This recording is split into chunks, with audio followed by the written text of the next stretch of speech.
Riddle me this. What do you think the possibility is that as you're standing in the grocery store, the person standing next to you in the aisle is paying a different price for the exact same item that you both just picked up? When I first heard about this, about personalized pricing at supermarkets, I thought, sure, for online shopping or curbside, maybe. Because, of course, there's more energy and effort that has to be put into that by the store in order to make those things work. But the actual grocery store charging different people different prices when standing in the store for the same items, that felt completely different to me. And I think that we need to remember that food isn't a luxury.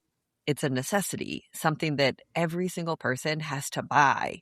And the idea that technology could begin deciding what I'm willing to pay versus what you're willing to pay, it didn't sit right with me. Now, I know, Cole, I know we cannot legislate morality, but I do think that we should expect better from the companies that we support and hold each other and these companies accountable. So today we're talking about digital price tags, algorithms, fairness, and whether technology is helping consumers or quietly working against them. What caught my attention about this topic is how quickly the way we shop is changing. Grocery store we all grew up with isn't necessarily the grocery store we're walking into today. Whether it's loyalty apps, digital price labels, or technology making decisions behind the scenes, consumers need to understand what's happening because it could affect how and even what we choose to buy. And while some people may hardly notice these changes, others living on tight budgets could feel even every penny. Today, we're asking whether these pricing tools are simply the next evolution of retail or whether they've crossed a line that consumers should be paying attention to. This conversation falls squarely in my wheelhouse because markets don't work unless people trust them. And as someone who follows financial markets for a living, I know that prices move all the time. That's completely normal. Supply and demand change, and the markets adjust. But we've also seen what happens when companies manipulate those markets. Just recently, some large egg producers were accused of artificially inflating egg prices. And while there were consequences, many people questioned whether the punishment matched the damage. We could dig into that later in the episode because it's a fascinating example of where free markets can break down. But for me, this isn't about more or less regulation. It's about smarter, better regulation. Rules that keep markets fair and honest without choking innovation. So today we're asking, where should that line actually be? Welcome to Two Millennials and Mom. I'm Callie. I'm Cole. And I'm Mom. So, Cal, you brought this to us about the digital pricing. And at first I kind of thought, okay, I mean, when you were in Houston and I was here and we would look something up and you would have a different price for yours, I would think, oh, well, that must be, we've got a warehouse closer or something. So you don't have to put additional stuff in there. But that's not what you're talking about at all. Nope, not even a little bit. So I saw a deep investigative journalism piece that was put on by Perfect Union, and they dug into all of these pricing details. So they got together with Consumer Reports and started doing a bunch of experiments of people saying, hey, Cole, you go buy a loaf of Wonder Bread, and Callie, you go buy the same loaf of Wonder Bread at the same store at the same time. We're both going to click buy, or we're both going to go purchase them at the same time. And the prices were different because it's all being based on your algorithm. Well, Cole tends to buy things in his Amazon cart quicker, where Callie sits on them for a couple of days and takes things out before she makes a purchase. So we think we can charge Cole more for this loaf of Wonder Bread, so we're going to. And we know that Callie isn't going to pay that much, so we're going to charge her a different price. We're still going to make the sale, but we're just going to do it with all of these mind games. And you guys, I was floored. And kind of grossed out, if I'm really honest. I just, like, this isn't a luxury vehicle or something that nobody needs. No, These are but this loaves is of them bread. digging into what you do purchase, how you purchase it, when you purchase it, and making the pricing adjust to that. And To that's charge you just as much as they possibly can. Not what's yes. fair, not what's right, Well, as not much as even they possibly can. I mean, not even that it's an X amount markup. We spend 10 cents on this and we're going to mark it up, 10%. And so everybody's going to pay that. It doesn't have anything to do with that at all. It's, hey, we're going to charge that person 10%, but we're going to charge that one 15, but we're going to charge that one 30. That's nuts. Yeah. This personalized pricing segment that is going on. So I'm trying to remember exactly where they found and pinpointed that it started. I'll put the video in the show notes because it's probably 15 or so minutes long, maybe 20 minutes long. So it's not short, but I'll put a link to it because it was fascinating. But it started at one of the like Favor or Uber Eats or something along those lines where it was using a service. And so everybody could use the same service. And because it already had all of their data and because it's being used on their phones, it was like, oh, we should actually put this into practice in real life. And so then I started looking at grocery stores, physically walking into grocery stores, looking for the little digital price tags on the shelves. And I was like, I don't think I've ever seen those. And then I started paying more attention and, oh, they're over here and over there. And I did everything except stand there and hawkeye and watch as people walked up and to see whether or not it changed because I'm not a total creeper. But I just was so completely confused by the concept of this. Like, this feels like, to me, and Cole, you can correct me if you think I'm wrong, this feels like capitalism at its finest / worst. Yeah, I don't. This is the dark side of capitalism. This is less capitalism and more corporatism.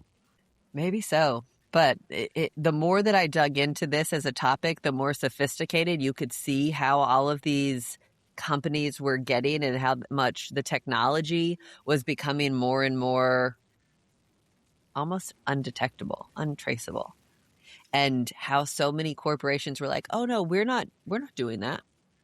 Except here's us warning you about it in our terms and conditions on our website that nobody's ever going on and reading that we are doing that. And here's evidence of it happening. And here's all kinds of research of other people having it happen to them. But we're not doing that. So we probably need to say that this isn't every grocery store that you walk into.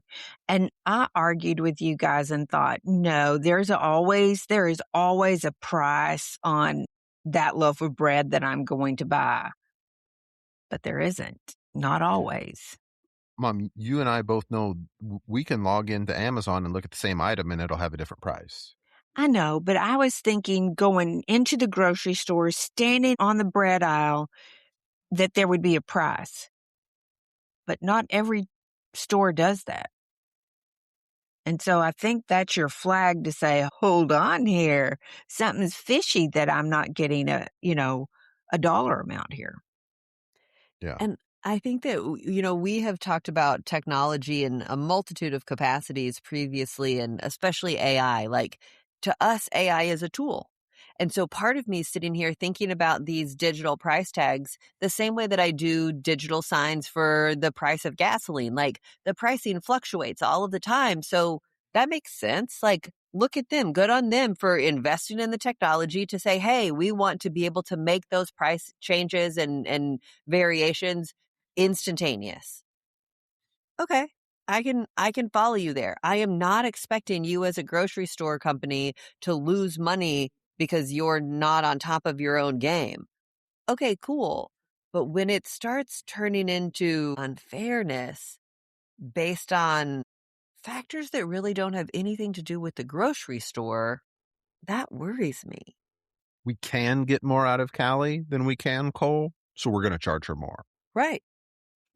I Might as have well. literally been sitting here thinking, I bet I get the cheapest price out of everything than you two do. Y'all are more willing to spend money than I am, I think, for the most part.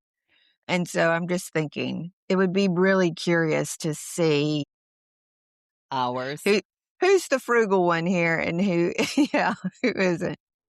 I mean, I'm with you, Mom. I think at the end of the day, you're the most frugal, I'm the next one, and Cole's the bougie one. Probably fair. But at the same time, like, I'm also the one who's going to go spend 3 weeks researching an item before I make a decision as to which one I'm going to buy. We were True. talking about dog boots tonight, specifically for the dog, and Cole was like, I would buy several pairs and just return the one you like the least. At Yes. $40 a pair. No. You get the best possible outcome. Unless you forget to return something. So don't forget. But not only that, then it goes into the landfill because Why they does it can't go into the redo. landfill? Well, because if you return the ones that you don't like that have already been on your dog's foot, then they can't resell them. So they're just going to toss them out. Do They're you going to think go they to the won't? landfill. Resell them? I think that, Cole, you should probably slow your roll because I want to say something like 80% of returns at Amazon, it may be even higher than that, never have any intention of being resold. Absolutely. It's outrageously high. Yeah. And it's not just Amazon. No. Enter the Atacama Desert. But this is a totally different topic for a totally different day. We have to get back on track now. Okay. So I want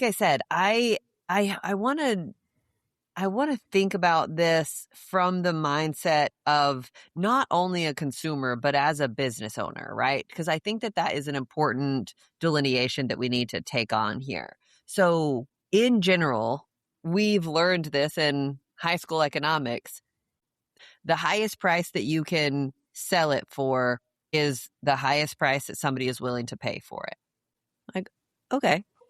So I get that kind of tension, that push and pull of, hey, I want to sell my loaf of bread for the highest peak value, but why are they changing?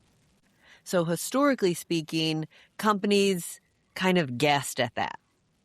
We think that people will buy this loaf of bread for X dollars and X cents. And they did or they didn't. And okay, fine. But technology being introduced to all of this has made those guesses much more accurate and has given them a much larger pool of data for them to analyze and say, so on Tuesdays, we can charge more for bread versus on Wednesdays because of the demographic that comes in and because of what's going on with payday and because of how this falls and this holiday, like whatever it may be, so they can be a lot more agile and nimble on changing those prices at the drop of a hat. So I also get from the perspective of a consumer that businesses aren't going at this to lose money. I don't expect them to. Sure, but what's wrong with the traditional example of, hey, it cost me this much, I'm going to apply a markup, and the next time I buy it, maybe it costs me more. So I apply a markup and the price change. Yeah. Shocker. That's how supply and demand operates. That's how markets work. But to say, well, I'm going to charge you a 3% markup and I'm going to charge you a 15% markup because you'll still pay it is dishonest. Right. And I think that that's kind of the big takeaway here for me. Consumers are upset because we're expecting price transparency that we're not getting. We're just kind of, as consumers, we're the dartboard and somebody's flinging stuff at us, hoping for it to stick. But it's less that they're throwing stuff randomly at the dartboard. They're saying, I know I can hit that double 20. I know I'm going to get the bullseye every time. Yeah, they're because placing now I them. have a mechanical robot that performs the perfect throw every time, no matter what. And that's where the fairness aspect of this just blows my mind. That's rigging the game. That's Yeah. running the table. Like, why are we as consumers not stepping up going, "Hey now, hold on. This." Because I think people don't know. Yeah. I mean, I I think mean, this is even if they coming into do know, play, and it's just like what we've talked about before. What are they supposed to do about it? Stop Again, shopping at that store, for yeah, one. voting with your But how do you dollars. know what stores are doing it? well, Research. Good luck with well, that. Yeah. and it's just like we've said. I could look something up on Amazon and it be $10 for me. Cole, you could look it up and it could be $12 for you. But unless we're comparing that, we don't know that. I mean, I'm not ever going to see that you pay a higher price unless, I mean, when we've caught it is we've been online with each other talking about, hey, we want XYZ, and we're both looking at, running through the list, and then I'll go, oh, here's something and it's this. And invariably Callie will go, oh, well, I can get it cheaper than that. So maybe I'm the frugal one. In my Maybe. experience, most of the time with Amazon, it has to do with your location because they're And projecting that's a what price to but include shipping. again, Because you my can't house see versus your that. house are not the same. But I think we also have to take into consideration when you're sitting here talking about boots for the dog, that's different than a loaf of bread and eggs. Well, Is One and of it? those here's, is optional. One of those is necessity. It doesn't matter. I think it does. Discretionary or not, necessity or not, you don't get to charge me more Mhm. because I can pay more. That's not fair. I don't disagree with you. I think that it is just that much more outlandish when you apply that same kind of line of thinking that you can charge people more for necessities such as food. yeah, I keep But thinking to about, break that down and to get into semantics like that just gives them an argument. Probably. You're probably right. I keep thinking about, I mean, when you go to the bread aisle, you're going to have 20 different varieties of bread. And just think about white bread. You're going to have 20 different varieties. What is this going to mean to that person who's struggling to pay their grocery bill because they can't? I mean, are we looking at the lower quality is going to have a different price? And they already do, but now then you're exacerbating that so that, is it going to get worse? So the lower quality or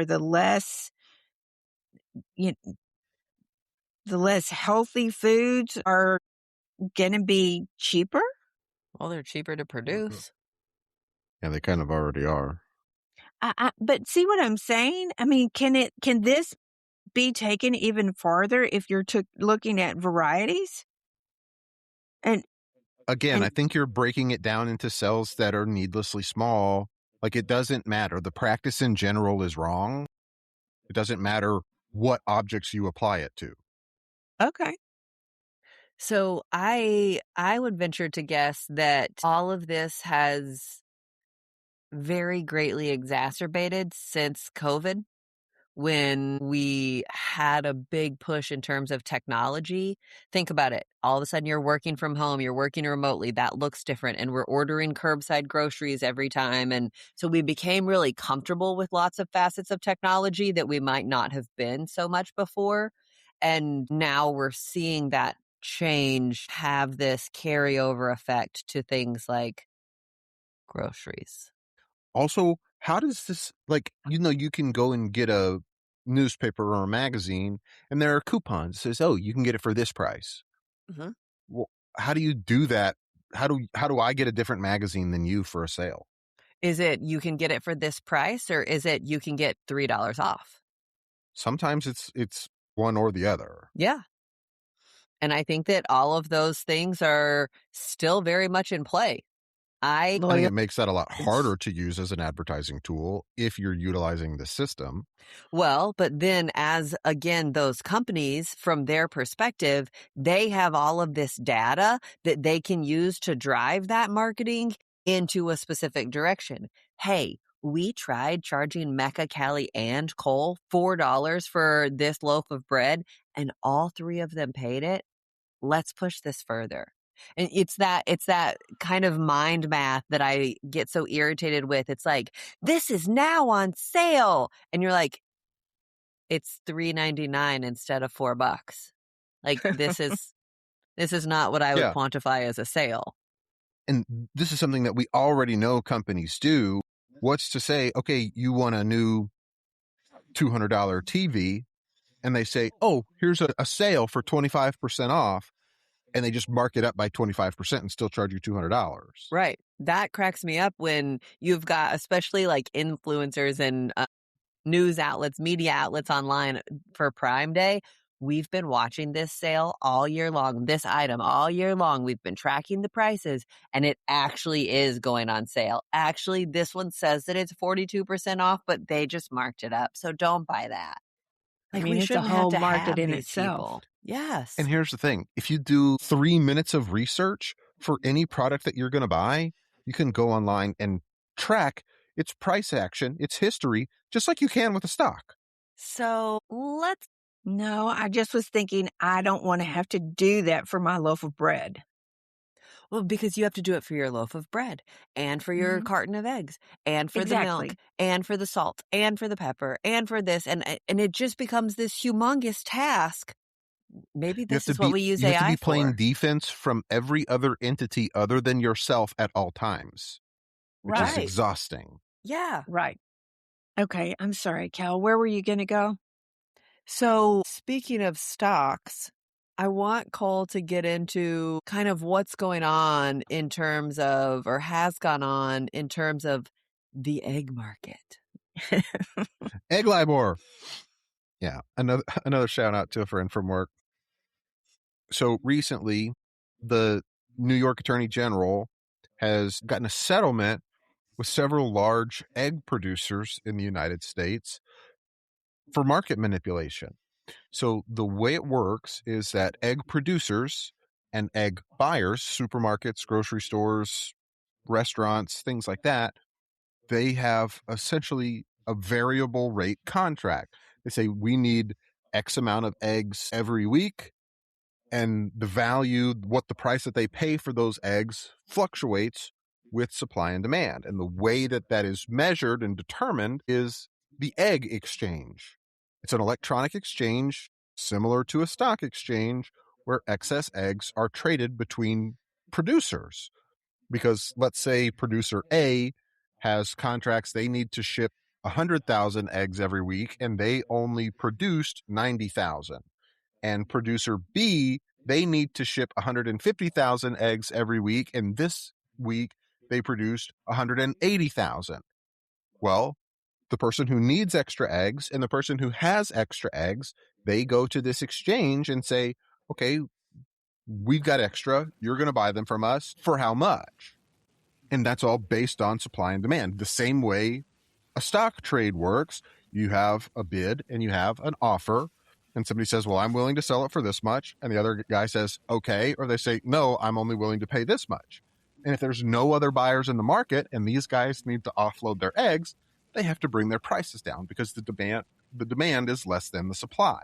Or vice versa. They say, a lot of people need these eggs. We're going to charge a higher price.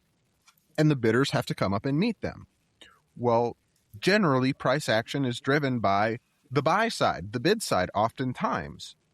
So what was happening is not only were these producers entering erroneous bids to inflate the price, they were colluding with each other to do it.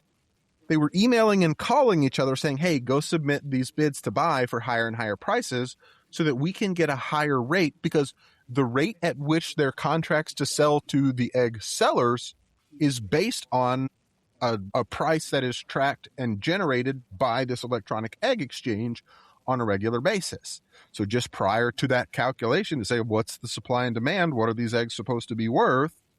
They would all go in and inflate the price by entering a bunch of buy orders, basically. And then just after it was calculated, but before those orders could be executed, they would cancel them. In the stock market, that's extremely illegal, and it's called spoofing.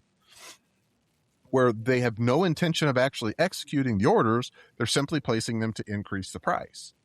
So the settlement, the punishment was 50 million eggs and $3.3 million. That's across these suppliers. So that's a Well, who fine. knows? That's a fine. Kind And of. how the $3.3 million, where does that go? The state of New York, I'm assuming. Okay. And then how 50 million eggs? The assumption, I think like 3 or 4 million of them were going to food banks in New York. The assumption in the article was that they were going out to food banks across the United States, to other states' food banks, because it's kind of a nationwide thing. So I need you to back up just a smidge. How many eggs do we as a country go through every day? 250 million. And they're being quote unquote charged 50 million eggs. So a fifth of a daily. Yeah, 20% of daily supply. But again, it's this big of a penalty. Yeah. Who knows how often and how long they've been doing this? I mean, there was a God. point not too far back that we were paying $7 and $8 for 18 eggs. Carton of eggs. That had been $1.90 or $1.50 the month before. Is this where all of this came from? And if it is, holy cow! And we Here's the should all thing. be getting If refunds. they're doing that, yeah, you would hope. If they're doing that and they've been doing it long term, when the demand actually increases or the supply actually drops, it's just going to exacerbate it. I like that was my next whole point in this. Hey, we're being charged 50 million eggs. How does that then change the supply and demand on these egg producers for that week even? Can they still meet demand? Is it harder to meet demand? Do they get to change the price? Does the price fluctuate because demand is harder to meet? I mean, on some level, almost certainly, yeah. But again, you're talking about a tiny fraction, 1/5 of one day. Yeah. I don't even think they'll notice it was gone. I mean, it's not Considering just a the amount of slap on eggs the they wrist. sell, how long they've been doing this, is this even a portion of the profits that were derived? Well, and at what point does any regular consumer sit back and go, huh, I wonder if I can trust my egg manufacturers? Who we don't even know and don't have any We've known for a long information time about. we cannot trust our egg manufacturers. But who can That you has not been trust? on my list, boo. Why do you think there's been this whole craze over the last 10, 15 years, cage-free, free range eggs? Because we knew that they sucked. Also true. I just feel like consumer trust has to be worth something. And it feels like it isn't. Right. Yeah. But if you're colluding with the people you're supposed to be competing with, and you're controlling the market, and you are the supplier, and people need eggs, where else are they going to go? That's just so gross to me. Welcome to It corporatism. really is, but I mean, how do you fix it? I mean, like we've talked about, I'm not You really actually worried punish about people for being dishonest. You hold corporations accountable for when they're doing things wrong. it. It doesn't sound like we did that very well. Cole, outside of a commodity like this, if somebody were to be colluding, I mean, is that not insider trading to a point? It's not necessarily insider trading. This is because they're not using inside information. Insider trading would be like, hey, I know that this company is about to come out with a product that they haven't announced yet. So I have access to non-public information, and I'm going to use that information to base a trade on. Okay. This is different than insider trading because it's not necessarily using non-public information. To a certain degree it is, but you're talking almost about like a private market. Like I can't go to the egg exchange and buy 1 million eggs. It doesn't really work like that. It's a small market that props up a larger market, which is a common thing in markets, but this is market manipulation, not insider trading.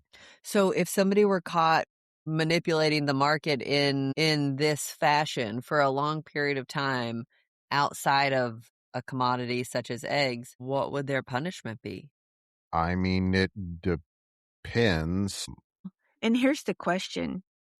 At what point does that fine or punishment just become a business expense? I mean, if you're looking at the eggs and we're thinking that this is a really small, negligible punishment, I mean, a fifth of a day's, Supply. quantity for however long they did this, maybe that's worth it. If I Maybe that's remember just right, I think the general punishment is like up to 3 times the amount of profit received for insider trading. See, and that makes sense to me. You went and did all of this bad, crazy shit. We are going to make it hurt. You are going to feel it. and here's the I mean, I'm super curious how this was caught with the eggs. I mean, who noticed that this was going on? Was this a whistleblower or you I'll I have have no to idea. I'll have to do a little bit more research on that to figure out how it came to be and if it's already gone through the system for the punishment to be out. How far back was this? I'm just super curious and how you find out about it. Well, and the moment that I always talk about it in terms of violence and things like that. Like we romanticize all of these negative things and we become so much less we become immune to that kind of line of thinking. At what point does making cheating like this profitable start raising red flags so that people go, "Oh, we actually do need to pay attention for a minute. We don't want to tolerate being cheated." I mean, but what does that mean, Cal? We're not going to eat eggs anymore? We're going to boycott eggs that are in everything? I Uh, mean, you know, people how do you boycotted Target and they certainly felt it, and it Yeah, I mean, sucked for here's a the lot of thing. people This for a isn't period of time. every egg manufacturer. Now, that true? means that it's going to hurt consumers in the short term because if we're saying we're not going to buy eggs that come from these manufacturers, well, that drastically reduces the supply. And if demand remains the same, that's going to jack the price of these Yeah. non-cheater eggs significantly. I Just really, to, really hate this whole, well, we have to be the guinea pigs for fixing problems well, that's generation. just what a society is. Don't say that. But Does it have to be, though? Is that the only allowable truth? that the world isn't perfect, and if you want to participate in it, it's going to suck sometimes. Yeah, that's like, sorry, I don't know what to tell you. It can't just be perfect. I get that it can't be perfect, but I mean, I think I go back to kind of mom talking about raising kids. We were pretty good kids. We were never perfect. And but we also learned to be accountable. We learned what right and wrong were. We learned those differences. And And how did we do that? yeah. By But I making mean, mistakes and getting punished for it. Right, but the punishment meant something. yeah, I think that's what Callie's getting at is how do we make whatever the penalty is enough that it warrants people or it encourages people not to just try to milk the system for everything that they're doing. I mean, But here's the thing, the systems are so vast at this point that how do you monitor all of it? How do you how do you physically hold everyone that is a part of the system accountable all of the time? okay, here's the deal. We're going to have to start texting each other every time we buy a dozen eggs to say, this is what I spent my eggs. This is how much I spent. I was at this store and it cost me this much so that we can see who's cheating the system and who isn't. Yeah, But that's not going to again, work. at the same time, even then, that's probably not a large enough data set for us to make that determination. It isn't. Well, and are we going Unless to do that we're only buying a for dozen eggs eggs? every day. But are we only going to do this for eggs, or are we going to do this for all 15 to 50 items on our shopping list this Well, week versus next week versus the week after that versus yours versus mine? I mean, like, so does the FTC monitor this in some way, or is this just whichever I'm company wants to do it gets to do it until they get caught? I mean, I hope they do. But again, how do you monitor everyone all of the time? Do you want a Yeah. complete and total surveillance state? So you have to give people the freedom to do bad things and hope that they don't and punish them when they do. Or you can be draconian to totalitarian and say nobody can do anything unless I say so. That worked for a little while as your mom, but not for very long. Yeah, exactly. Because eventually you get to the point where, hey, we're tired of you being an asshole. We're tired of your bullshit. We're going to burn it down. one of Yeah. these days he's going to be bigger than you. Just to I- go back real quick, the punishments for insider trading: one, you're liable to any and all parties who participated in that particular product during the time that you were insider trading. Your civil penalties would be up to 3 times the profit realized, but not greater than $1 million. Your criminal penalties would be $5 million for an individual or up to $25 million for non-natural persons, and or a maximum jail time of 20 years. Like, part of me sits here and says, actually, that sounds pretty good. Like, I wish we could apply that same logic here, but at the same The time, cap like, at $1 million is not. right, I would agree. That was the part. But also, we can't afford as a country, as a society, to just start throwing everybody who isn't perfect into jail. We will end up in jail. Sure, but it's not about being perfect. It's about not intentionally doing harm to other people. And here's the thing.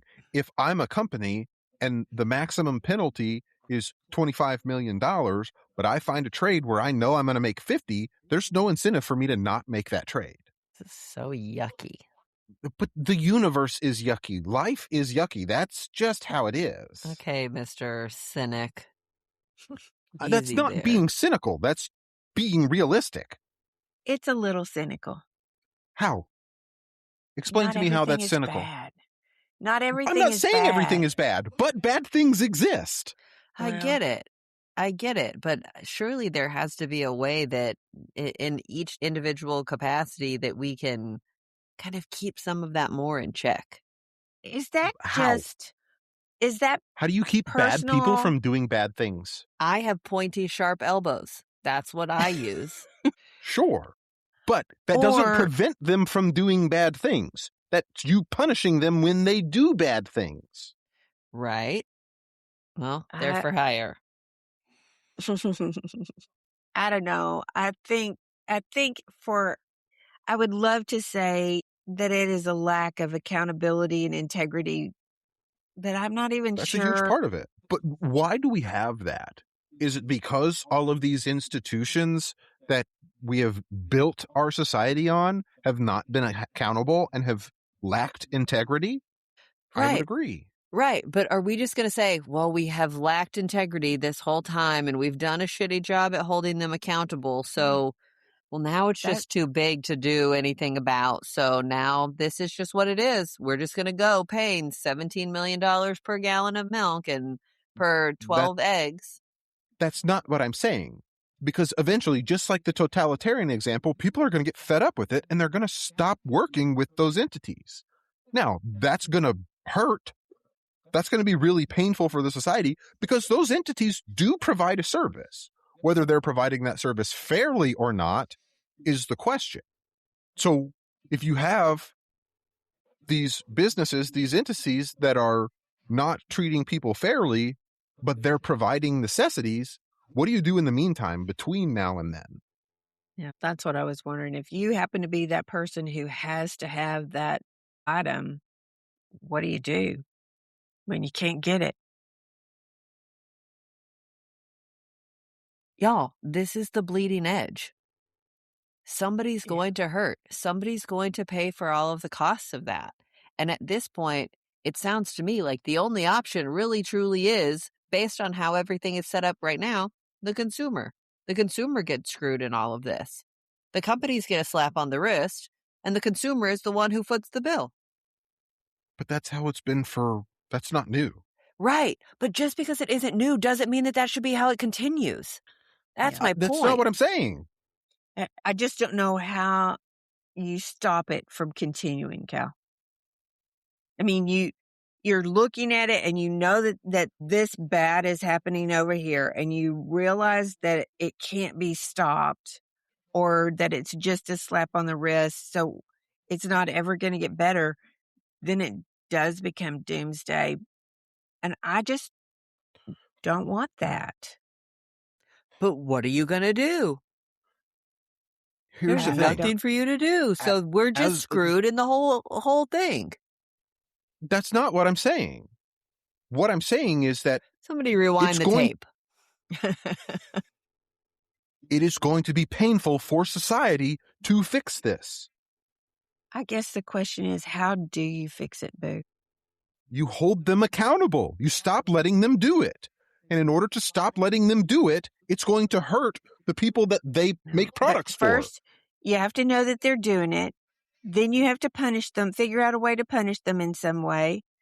And then you have to make sure that that punishment is significant enough to keep them from doing it again. You did it with Callie and I. Was it always peaches? It's not always peaches in this conversation. That's what I'm saying. Okay. What else do we have here? I just want to know where the line is. The line between corporatization and fairness to consumers. Who gets to decide that? Both parties have to decide it together. Just like with any relationship, you have to set your own boundaries. 50% of marriages end in divorce. Okay. So we're not great at that. It feels a little lopsided that I, as a consumer, have to be aware of and police and patrol the judge, jury, and the executioner at your costs. Yeah. Yeah. And so while I feel like there should be devices put into place, I'm wondering if those devices need to be reviewed and looked at, and that maybe they're not doing what we want them to do. And I don't know the answer to that. I just know this feels really lopsided. This feels like you say, Callie, that the consumer is just going to get screwed until they realize that they're getting screwed. And then if one person jumps up and down, it's not going to mean very much. So then they've got to organize and figure out and get a whole group together. It is a little overwhelming. Yeah, it is. I mean, I think that we know that in order for a market to be successful, they need freedom to go and do what needs to be done and ebb and flow and be nimble so that they can keep up with supply and demand and the changing of technology and times. I think that we know that innovation lowers costs. We know that like that competition, especially when handled in a healthy, productive manner, is really beneficial for so many different parties. We know that technology creates efficiency. We can do things via technology, via AI, much faster than Callie sitting here doing them by her own brain with a calculator real quick. Like, we know all of these things, but we also know that putting too much regulation slows down all of those progresses. Like, nothing can continue to move forward if we choke it all out. But if we don't regulate anything, then that creates an opportunity for one party in the equation to take advantage of any other parties in the equation. Oh, I agree. But I also think that we have to look at this a little bit differently and talk about essentials versus luxury goods as much as like your point about, well, we have to treat it all the same. We can't. Well, I think that America today is a perfect example of how we're not even capable of that. But I do believe that technology shouldn't be sitting here, especially quietly exploiting consumers for the sake of the bottom line of a corporation. An extra tenth of a penny per egg. I mean, so to me, the other answer to this is that somehow the corporations have to be responsible, and that there has to be a Transparency. transparency. But you know what? I think it's more than transparency. I think it's that the American consumer has to expect for the corporation to be a corporation, but not a corporation that with the intention of just total greed and exploitation.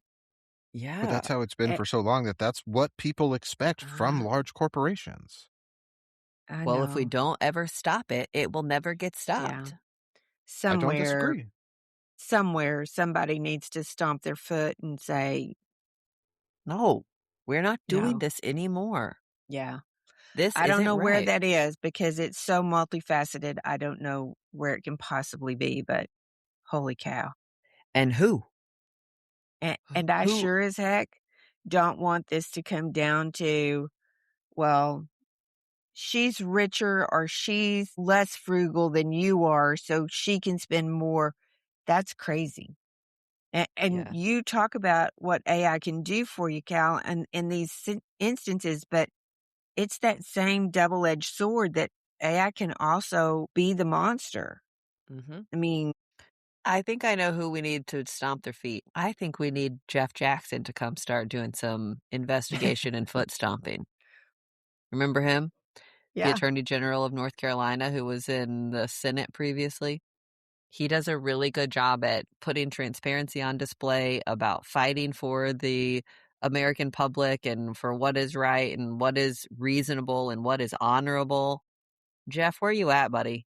We need some foot stomping when it comes to grocery pricing. So are you willing to have a Department of Transparency in the government to handle this? Is that where That's we go? exactly what we need, more bureaucrats.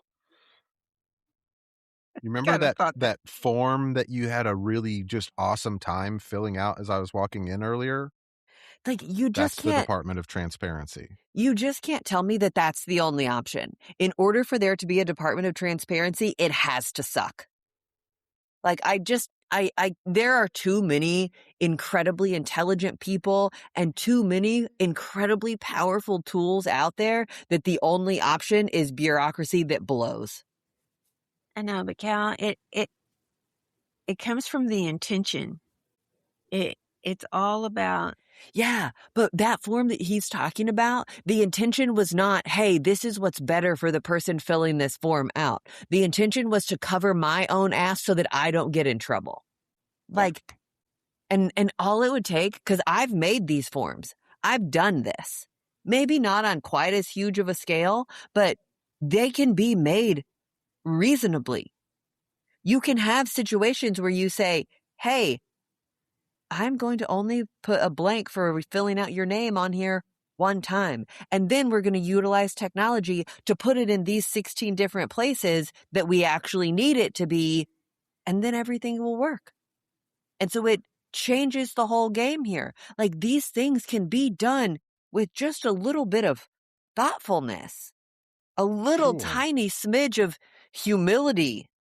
Oh my gosh, though, Callie, I mean, you're sitting there and you're saying that, and I'm thinking about all of the entities that I deal with that don't do that. But here's the thing, your thoughtfulness and my thoughtfulness aren't the same thing. And if there Sure. are 500 of each of us and we all have to agree on what form goes out and we have to account for everyone's thoughtfulness, it turns into a quagmire. Sure, but it shouldn't turn into a form that has 500 different locations for the same answer. And I'm pretty sure, and I'm not the master debater here of all of this, but I'm pretty sure that I could convince a good chunk of those 500 people that we can settle on fewer than 500 instances for where one's name goes. I thought that's what democracy was, that the majority ruled. I don't know. He's got a weird thought. This isn't weird enough. So I have a weird thought for us, which is equally weird, talking about bureaucracy. So, the United States Department of Commerce recently finalized its connected vehicle rule, which blocks connected vehicle technology from companies controlled by China or Russia over natural security concerns. So, because an electric vehicle manufacturer, Polestar, is owned by China's Geely Group, the rule has effectively prevented future Polestar vehicles after model year 2027 from being sold in the United States because it's marketed through a Swedish EV brand, and most models are actually built here in South Carolina. But because it has ties to China, the Department of Commerce has says, nope, we're not doing this. That's not allowed. Can't do it. And so my weird thought becomes this. When does your car stop being just a car and start being a smartphone on wheels?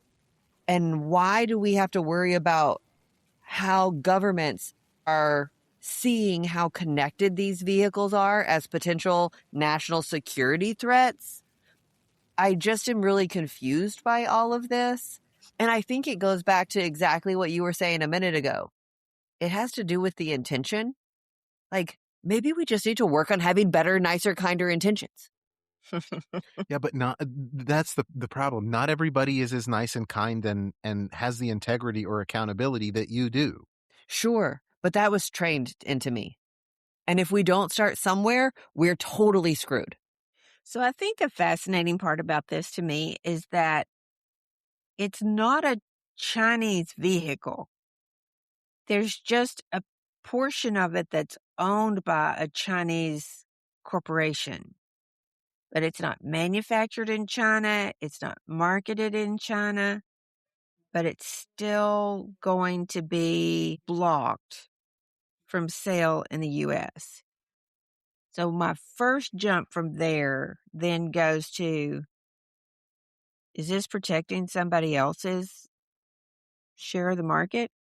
I'm sure that can be part of it. I think there's also some notoriety of China for corporate, civil, and military espionage built into technology. It's not a new thing. It's been around for a long time. I understand they're not made in China. There have been lots of devices not manufactured in China that have Chinese corporate control that have surveillance built into them. A la TikTok, that the current administration saved. Which Because, is very similar to this, isn't it? right. Like, we can't even be consistent across the board. Yeah. Like, make up your damn mind. And I get the whole thing about being cognizant of which country we trust with our data and which we don't. But is that I'm not the even bottom convinced we line? should trust ourselves with our data because we're obviously using it poorly, a la the conversation we just had. Also true. He has a point. Again, I just go back to this whole thing about, Callie, not everybody is as smart as you, that was said to me here ages ago. I totally get that. But why is it acceptable and reasonable to just, instead of addressing the root cause and addressing the problem, to just say, well, this is a problem and it's really hard, so we're not going to fix it. We're just going to Because accept it. sometimes that problem is only a problem for you and it's good for them. That's Where the truly hell part is of it. democracy now, Mom? Your majority rule. So when do we start stepping in and saying, hey, what's good for the majority of people is where we're going? Instead, we just say, oh, too hard. Never mind. Good for the No, I bottom think line of that corporation. Sounds good. Like, that's at what I what point think. are we going to revolt and say, guys, we have to put a stop to this? And we're going to have to do it ourselves because our government and our corporation and our billionaires aren't going to. Great I don't think big a Swedish win EV question. brand is going to be the one to do it. I get what you're saying, but I'm frustrated by this whole I throw get up our it. hands mentality. It is what it is. Too hard. Never mind. I get it. Well, let me give you some encouraging news. Hit me with it. I need it. So, Evan Spiegel, the co-founder and CEO of Snapchat, and his wife, model Miranda Kerr recently helped erase more than $550 million in medical debt for over 200,000 Californians. They partnered with a nonprofit organization called Undo Medical Debt, which buys bundles of unpaid medical bills for pennies on the dollar and then forgives them entirely. That means hundreds of thousands of people will receive a letter in the mail telling them that they no longer owe a dime. No application, no catch, just relief. It's a reminder that sometimes a relatively small investment can make an enormous difference in someone else's life, especially when the system itself creates the burden that people often can't escape.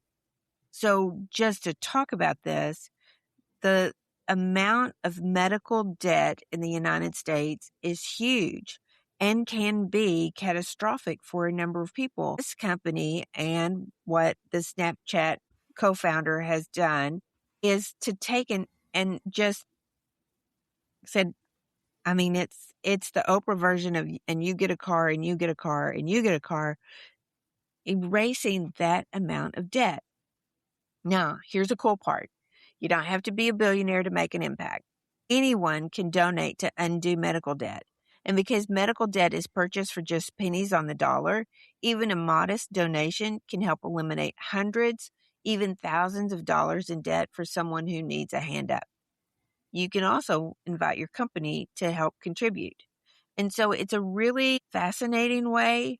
And I mean, kudos to them that they have marked this and taken what they have and put it towards such an amazing use for people who really need the help.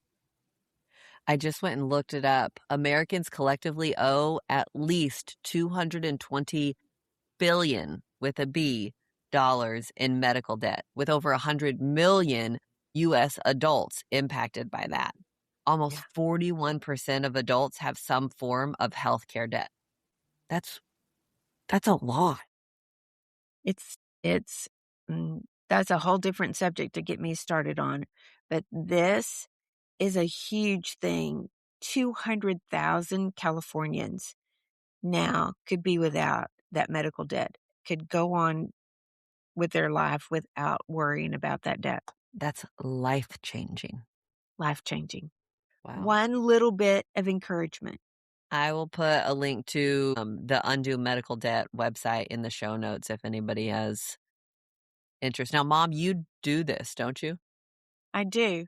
I have a monthly dollar amount that goes out just because I've seen so many people who just get buried underneath this with no way out. And I mean, I can tithe or I can do this. There's just a dollar amount that I set aside that automatically goes to them. What an awesome calling on your heart. Thanks for doing that. Love you guys. Love y'all. Love you too.